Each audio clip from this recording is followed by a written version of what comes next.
les dije en el avance, voy a tratar de dar una mirada psicoanalítica sobre la formación, resistencia, consistencia y el objetivo de la formación de grupos terroristas. ¿Cómo puede ser visto, investigado? Hagamos prevención, digamos, con el recuerdo, con las memorias, rememorando lo que pasó en el Holocausto, no se hace prevención, se recuerda un hecho traumático, pero un hecho traumático hay que analizarlo psicoanalíticamente, es decir, donde uno tome en cuenta lo consciente y lo inconsciente, porque si no, como ustedes verán, y los que vivimos muchos años como yo y muchos otros, realmente cada rato, cada tiempo, como un ciclo, hay una necesidad de descarga de muerte, de descarga destructiva, de descarga que el gran Einstein, desde afuera del psicoanálisis, en ¿Por qué la guerra?, le pregunta a Freud, Herr Professor, 2 preguntas, ¿por qué la guerra? Y el segundo punto, que Freud no lo contesta psicoanalíticamente, ¿por qué ese salvaje entusiasmo que promueve la guerra? Luego de la pausa, continuamos.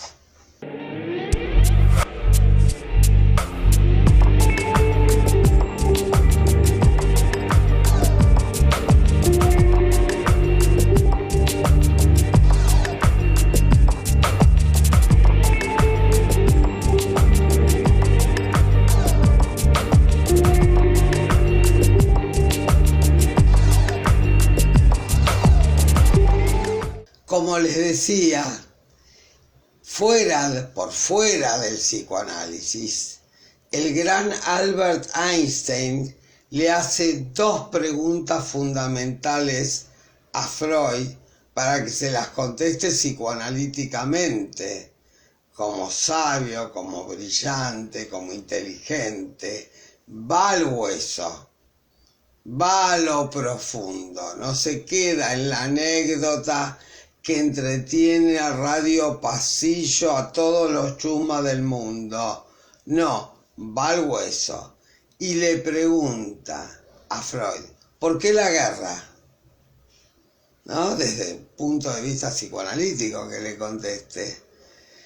Y el segundo punto, que es el que a mí más me atrae, porque es el único que lo dijo, el único que lo preguntó, quiere decir que le llamó la atención, lo percibió.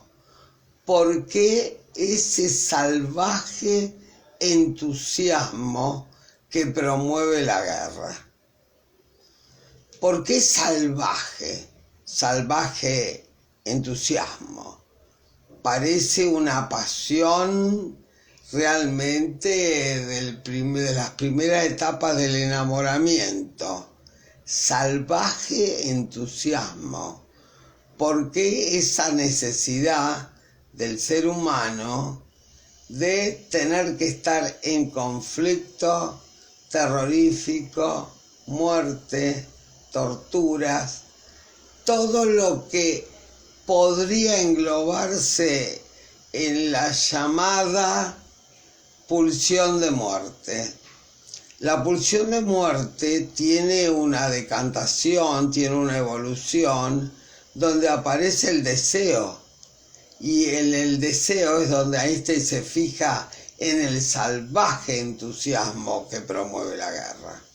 Si promueve un salvaje entusiasmo, siguiéndolo a Einstein, realmente es que está dentro del ser humano.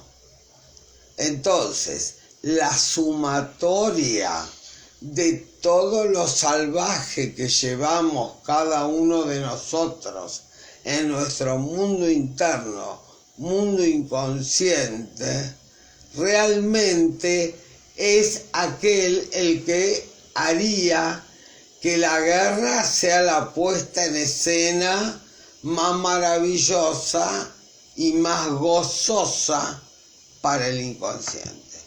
Hay un goce inconsciente, un goce fundamental. Está la parte consciente que se rasga las vestiduras, ora, reza, se manifiesta por la paz y por las buenas costumbres, y qué bueno la paz para todo el mundo. Sin embargo, todos somos partícipes de alguna manera a nivel inconsciente, si uno acepta el inconsciente, de este salvaje entusiasmo, que hay brazos ejecutores que son la guerra, la guerrilla, realmente los grupos terroristas. ¿Por qué existen los grupos terroristas? ¿Por qué se los deja estar? ¿Por qué no se los juzga? ¿Por qué no hay procesos de guerra? No realmente un proceso de tortura para trabajar en espejo con el guerrillero. No. Ver que los grupos guerrilleros no tienen que ver con la esencia del pueblo. El pueblo, quizás profundamente, quiera paz. Y esta gente es tangencial, trabaja tangencial a la esencia del pueblo. Pero entonces, ¿por qué se sostiene? Es una contradicción, porque si no existiese un estímulo que promueva y sostenga a esta gente, realmente no existirían. Como no existe en la vida de uno cuando uno realmente no promueve inconscientemente las situaciones. Nadie lo puede investigar, no se puede utilizar el psicoanálisis, que ella es una ciencia que lleva más de cientos de años, no se puede utilizar. ¿Qué prefieren? ¿Llorar? ¿Pensar qué mal está el mundo? ¿Qué prefiere? ¿Qué se elige? ¿El dolor? ¿La tragedia? ¿El sufrimiento?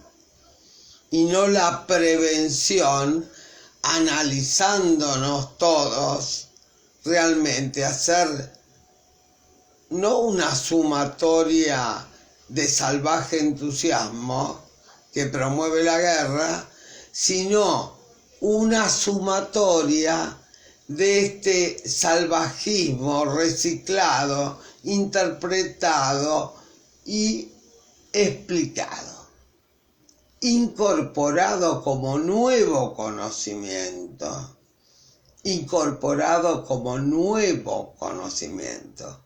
que así haríamos una prevención mundial de todos estos grupos terroristas. Es la forma, cada uno en lo suyo, ¿no es cierto? Pero creo que a la gente en general le gusta más sufrir, llorar, recriminarse o no, que prevenir. ¿Por qué? Porque en la prevención uno tiene que estar puesto sobre la mesa, y a nadie le gusta descubrir que uno, en la investigación del inconsciente, aparecen impulsos salvajes, impulsos asesinos, que no tienen por qué llegar a la práctica si uno los analiza. No todos los deseos inconscientes deben ponerse en práctica. ni los que aparecen en la interpretación de los sueños, que es la vía regia de acceso al inconsciente, el atajo que nos lleva al deseo inconsciente. Es muy idealista lo que promuevo, lo que propongo. ¿Es demasiado idealista lo que propongo? No, es racional, es de inteligencia, es de adoptar esta nueva ciencia para usarla, para investigar, para no hacerlo solo individual. Porque promover que todo el mundo se psicoanalice es bastante difícil. Sin embargo, si se puede, en las Naciones Unidas, en el UNICEF, etc., en todos los grandes grupos universales, ¿no?, que bregan por la paz, que bregan por la vida, que bregan por una felicidad, que mucha gente piensa que la felicidad está en tener una paz interior y una paz exterior, porque no se puede vivir realmente atajando misiles, atajando penales, no se puede. Realmente es una situación traumática, es una situación traumática. Este tema se me ocurrió, por supuesto, cuando escuché el problema en Medio Oriente entre Israel y los palestinos. Pero no es entre Israel y los palestinos. Esto es una distorsión de la comunicación.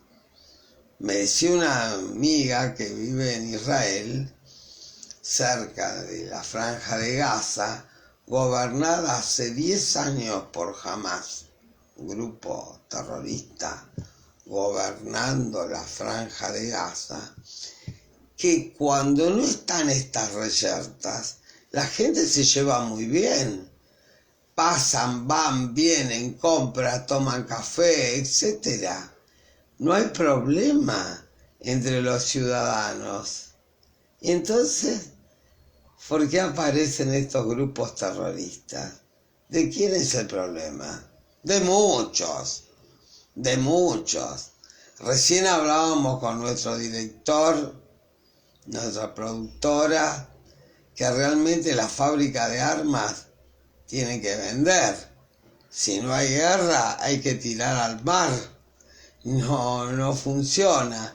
Pero esa sería la parte económica de este realmente sistema que ya no resiste la menor duda que tiene que cambiar.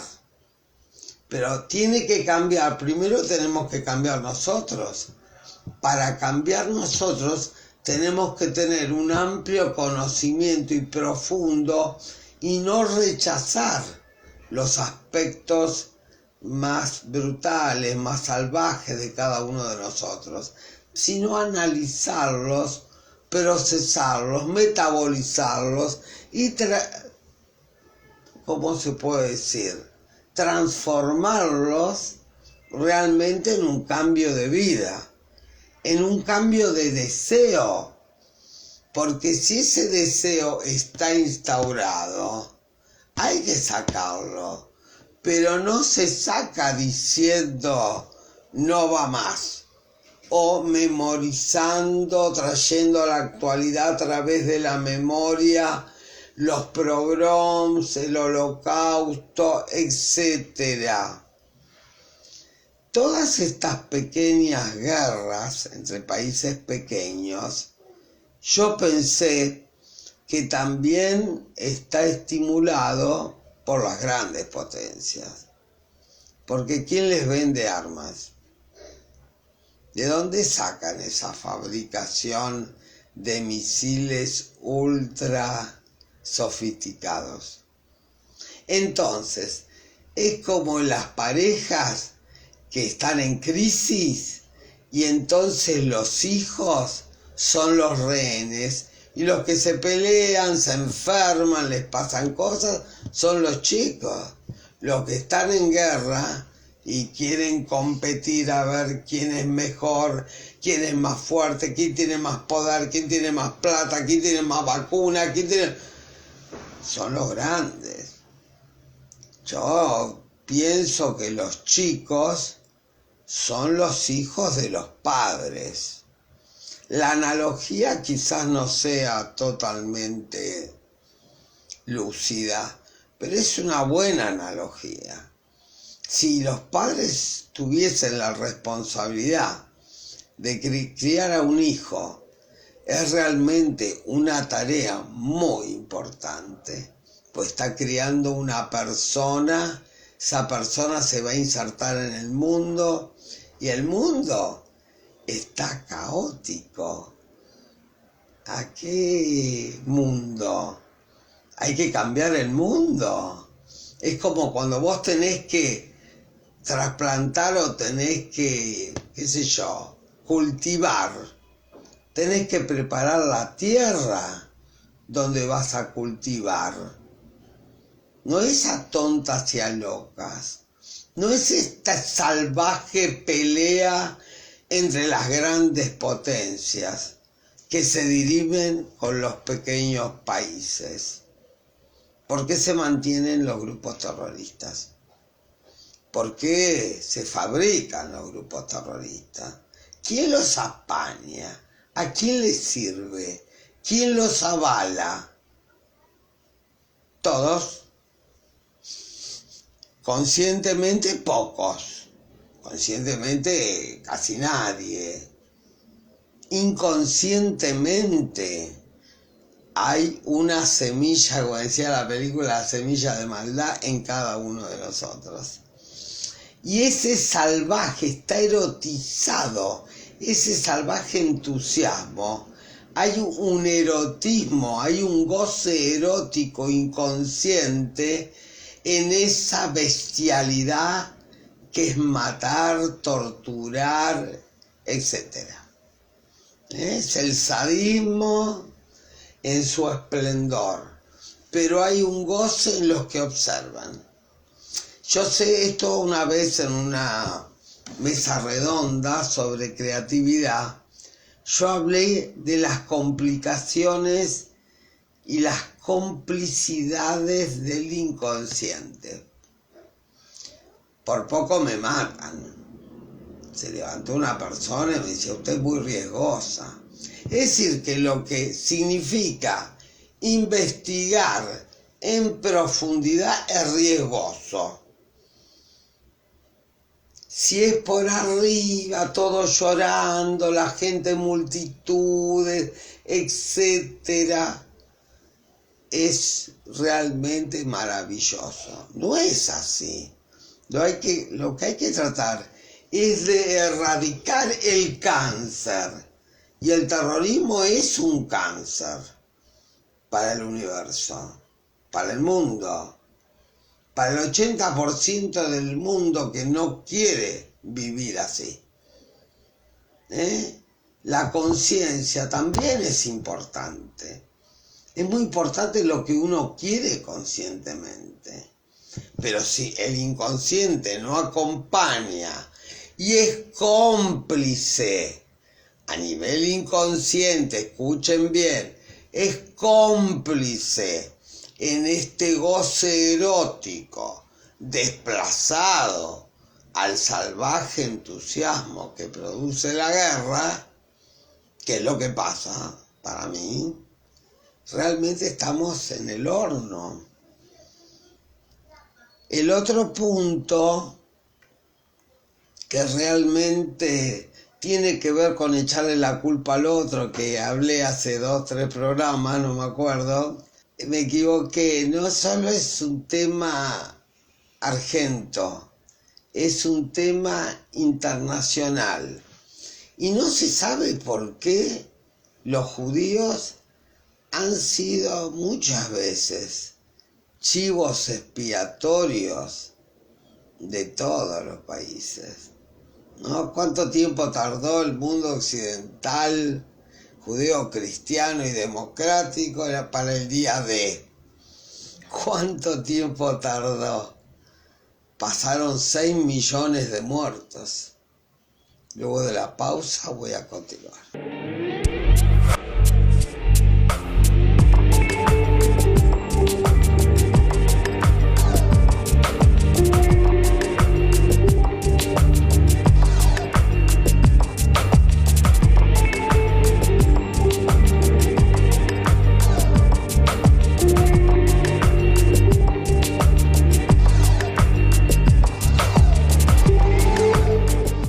Uno de los temas que, bueno, uno tiene varios temas en la cabeza cuando la cabeza funciona. Yo pensaba, ¿cómo inscribirán en los diarios qué está pasando en Medio Oriente? En los diarios argentinos y en el mundo. ¿Cómo saldrá por televisión? Era una de mis pequeñas angustias, o gran angustia, ¿no? Y en muchos diarios y en muchos medios de comunicación sucedió lo que yo me imaginaba. ¿A quién ponen como el demonio? Como el que inicia la pelea, a Israel. Israel ataca Palestina. No pone Israel ataca a Hamás. No. No dice Hamás empezó tirando piedras y después misiles. Y hubo una respuesta israelí. Hay derecho a defender la tierra si es atacada. Es como cuando a uno lo amenazan y uno se defiende, se llama defensa propia, está en la ley. Por lo tanto tendría que estar realmente como sucedió. Hay un problema desde siempre con el tema de Jerusalén, si se reparte de quién es la capital, etc. Va a tener que dirimirse ese problema de fondo. Pero yo no creo que los grupos terroristas desaparezcan.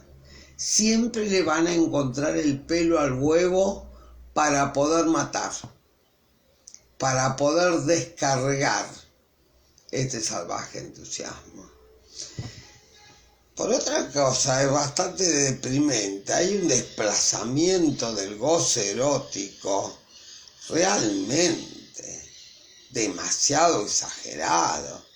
Quiere decir que nuestra vida sexual, no solo en la Argentina, sino en el mundo, nuestra vida sexual está muy deteriorada, muy distorsionada, está realmente desplazada en el horror, desplazada en el odio, en la venganza, en el rencor.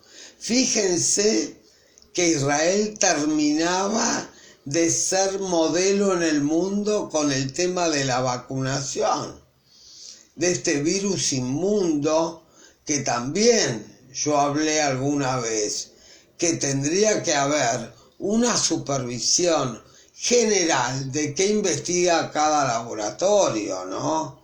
¿Cómo lo hacen? Bueno, eso también se llama prevención. Es decir, que si uno piensa, puede prevenir muchas más cosas de las que aparentan. La mayoría de los diarios, la mayoría de los canales de televisión mostraron un brote, no voy a decir antisemítico, porque semitas somos todos, sino un brote antijudío.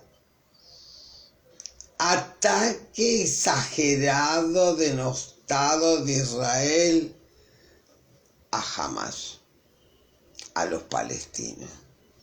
Hablan de los ciudadanos. Y como yo les dije, los ciudadanos de la Franja de Gaza, tanto los palestinos como los israelíes, se llevan muy bien. Entonces, ¿qué es esta explosión, este brote realizado por un grupo? Es un círculo, pero es un círculo creado por el inconsciente de todos.